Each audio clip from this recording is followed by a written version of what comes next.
Hi, I'm Adina. I am the owner of Jazzercise in Livermore, California, and we stream with my FitPro. We started off using Facebook, and Facebook would cut us off in the middle of our class, and just you never knew when that would happen, and it happened a lot. So we tried some other streaming services, and we couldn't match our sound with our movements, which is very important with Jazzercise. And then our students, they love my FitPro because they don't have to give any private information. They don't need to enter their email address or anything. We give them a password and a link, and they just log in with that.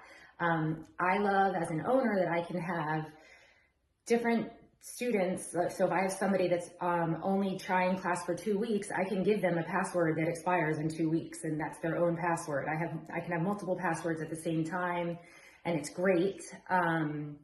And our students also love that they can stream and it goes to their TV. They can get it on, Apple AirPlay or however they use their stream to make it go to their television, which they love that.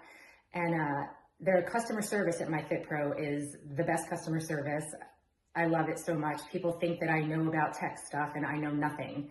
And it's all because of customer service. They know exactly how to make things very easy for us non-techie people. So I highly recommend my FitPro. Do it.